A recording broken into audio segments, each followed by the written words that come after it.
സംസാരിക്കാൻ വേണ്ടിയിട്ടാണ്. എന്തായാലും താൻ കൂടുന്നുണ്ടോ? ആയോ, ഞാൻ സ്ഥലം പറഞ്ഞുതരാം. ഒരു സൈഡ് മാത്രം കേട്ടിട്ട് ഉണ്ടാക്കാൻ വേണ്ടിട്ട് താൻ നിൽക്കരുത് കേട്ടോ. ഇത്രയും നാളെ ഞാൻ പ്രതികരിച്ചില്ല എന്ന് പറഞ്ഞിട്ട് എന്റെ മെക്കട്ടോട്ട് ആവശ്യമില്ലാത്ത കൊണ്ട് വന്നിട്ടുണ്ടല്ലോ.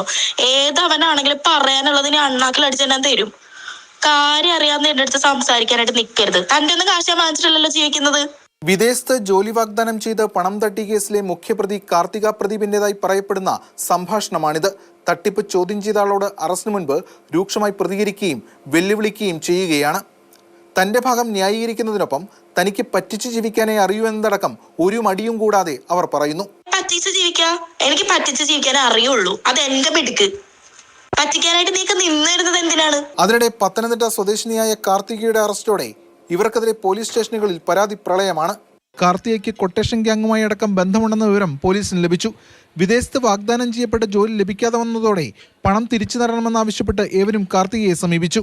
എന്നാൽ വിളിച്ച പലരെയും ഇവർ ഭീഷണിപ്പെടുത്തുകയാണ് ഉണ്ടായത്.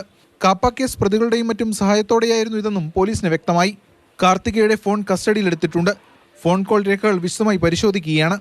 കേസിൽ കാർത്തികയ്ക്ക് പുറമെ കൂടുതൽ പ്രതികൾ ഉണ്ടാകുമെന്ന സൂചനയും പോലീസ് നൽകുന്നു. തട്ടിപ്പിന്റെ വ്യാപ്തി ലക്ഷങ്ങളിൽ നിന്നും കോടികളിലേക്ക് എത്തുകയാണ്. Take off overseas educational consultancy എന്ന സ്ഥാപനത്തിന്റെ മറവിലായിരുന്നു തട്ടിപ്പ്. സ്ഥാപനത്തിന്റെയും ഉടമയായ കാർത്തികയുടെയും ബാങ്ക് അക്കൗണ്ടുകൾ കേന്ദ്രീകരിച്ചുള്ള പരിശോധനയും തുടങ്ങി. തട്ടിച്ച പണം ആഡംബര ജീവിതത്തിനുൾപ്പെടെ ചെലവഴിച്ചു എന്നാണ് മനസ്സിലാകുന്നത്. ഡോക്ടറെന്ന് പരിചയപ്പെടുത്തിയായിരുന്നു ഇവരുടെ സാമ്പത്തിക തട്ടിപ്പ്. കാർത്തിക വിദേശത്ത് MBBS പഠനം നടത്തിയിരുന്നതായും അവിടെ ചില ആശുപത്രികളിൽ ജോലി ചെയ്തിരുന്നതായും പ്രാഥമിക അന്വേഷണത്തിൽ ബോധ്യമായതായി പോലീസ് അറിയിച്ചിട്ടുണ്ട്. ഇതേക്കുറിച്ചും വിശദമായ അന്വേഷണമുണ്ട്. നിലവിൽ ജയിലിൽ റിമാൻഡിൽ കഴിയുന്ന കാർത്തികയെ കസ്റ്റഡിയിൽ വാങ്ങി വിശദമായി ചോദ്യം ചെയ്യാനാണ് അന്വേഷണ സംഘത്തിന്റെ നീക്കം.